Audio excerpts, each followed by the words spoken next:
Welcome back to Everyman Driver alongside Alex Afreese. I'm Dave Erickson, and we're standing in front of the 2013 Kia Sportage, which has got to be one of the best looking compact crossovers I've seen in a long time. Exterior styling, top notch. Exterior is great, but what about the rest of the car? We will tell you about engine and performance, the interior, rear seat legroom, and also cargo space on this very spiffy Kia.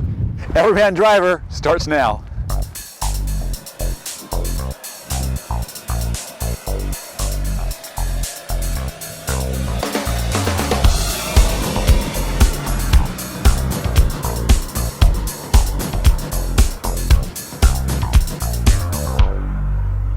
Well, here's one of the great things about the inland Northwest. Just wait a few minutes and the weather will change. We went from hail to slight overcast, and the sun is peeking out just a little bit, just in time for Under the Hood. And Alex, let's talk about the engine of the Sportage. Well, the Sportage, the engine offerings sort of mimic the Optima in that you can get a 2.4 liter, 4-cylinder, good for 176 horsepower. We've got the 2-liter direct injection turbo, good for 260 horsepower. And in this car, that's plenty. This will throw you back in your seat if you want it.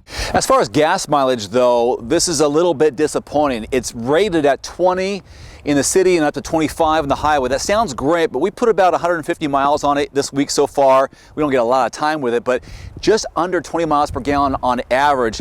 But as one of our YouTube commenters have said in the past, you have to give your car a good 8,000 to 10,000 miles before you start to find that real true EPA estimate MPGs. Yeah, and the bad news sort of continues in that although this car has lots of power, the engine, to me, feels like it lacks the refinement of a Honda or a Toyota. It's got plenty of power, and I'm not saying that it won't hold up from a reliability standpoint on the long term, but it just isn't quite as smooth. There's a little more vibration. There's a little more, noise coming through the firewall. So I think, Kia is on the rise.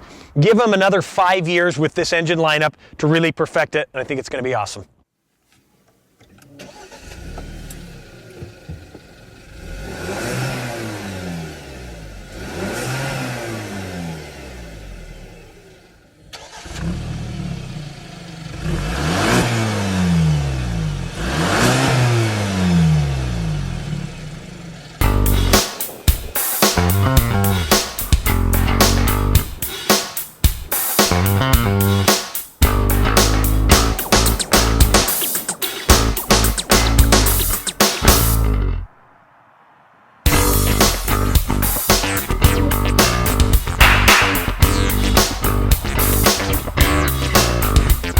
Okay, ride and handling inside the 2013 Kia Sportage.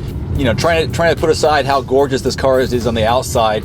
On the inside, when it comes to driving behind the wheel, a little stiff going around some of the corners. Steering is light, but I would say that the engine is not as smooth as it could be. I mean, it's got plenty of power, yeah, but compared to maybe the CR-V, which we've tested previously, not really the same. Yeah, this has plenty of power. If you step on it, it'll throw you back in your seat, but it just lacks that little bit of refinement that you're going to get in, say an offering from Honda or Toyota, but not bad at all. And have no reason to believe that this engine won't hold up on the long term. And the ride is a little surprising. I'm surprised at how stiff it is.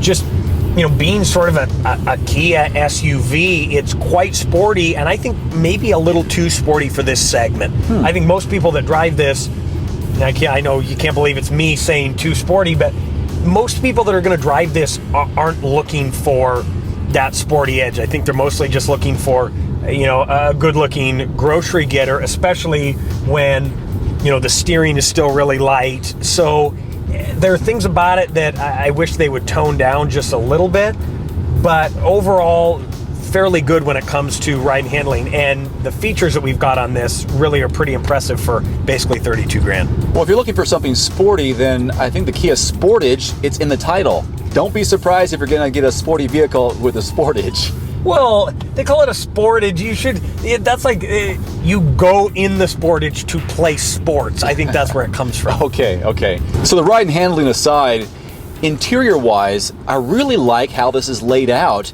And comfort, I think we're going to differ a little bit on the comfort of the seats.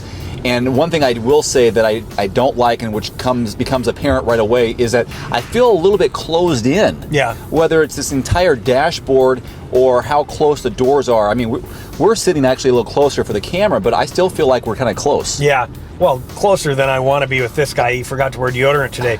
But I agree. I think, first of all, this is a fairly small car. Compact crossover. Yeah, so you're going to get that, but I do agree it's slightly cramped. That being said, the dash is really smartly laid out. You've got, essentially your heating and air conditioning controls, one centrally located screen above it. The system's easy to use. I like the Kia system, liked it in the Optima. It's the same one. Mm-hmm. It's easy to use. It's fast. Fairly simple. There are, just a lot of hard plastics and stuff in here. But with a car that, starts at something like 19 grand, you're going to get that in any car. Overall, very smartly laid out. You're getting heated and air conditioning seat. It's got pretty much all of the amenities that you would want, including a pretty sweet double sunroof. I don't think it's a panoramic because there's a break there. Yeah. But when you're sitting in the back seat, that back sunroof makes all the difference in the world. When we were sitting back there earlier during some of this drive, yeah, you have the option of sliding that one back there. So if you're getting too much sunlight, close it off. Or you want some more, you have that versatility of allowing the people in the front to have some light or the people in the back to have some light. So I really like that extra feature of 2 versus 1. Well, the review wouldn't be complete if I didn't mention the instrument cluster in this car, which I absolutely love. It's one big speedometer with your kind of info screen in the middle, tack over to the side. And in a car like this, that's great. Let's be honest, nobody driving this car is going to care how many RPMs they're turning. They really just want to see their speed, fuel, and trip information, and all of that on this car is really easy to access.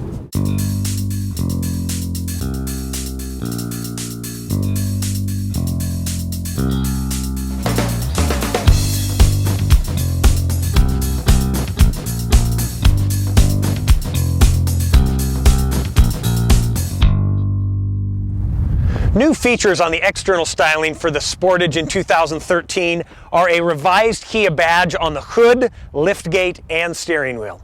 Also new for 2013 on the Sportage EX and LX are the LED accent lights, and exclusive to the SX are the LED daytime running lights. One more thing I want to mention that's new for 2013 is standard power folding outside mirrors. Taking a look at legroom and headroom in the back of the Kia Sportage. This is something I think is an area that it really excels. I already like how it feels in the front, even though Alex doesn't like it as much. But here's my current position as a driver in the front seat, and here's how much room I have in the back. I'm just under 6 feet tall. Alex is about 6'2", so he's going to be have a little bit less legroom than I do, but I find this to be completely comfortable. Headroom is great, and I think it's helpful because they have the panoramic sunroof. I don't know if it's a true panoramic sunroof because there is a divider here, but it really gives that illusion of more space. So otherwise, I think this is great. Knee room, headroom, shoulder room. It's a very comfortable ride here in the back seats. Let's take a look at the trunk room with Alex. Well, moving to the cargo area in the Kia, it is good, not great. It does come with a nice cargo net.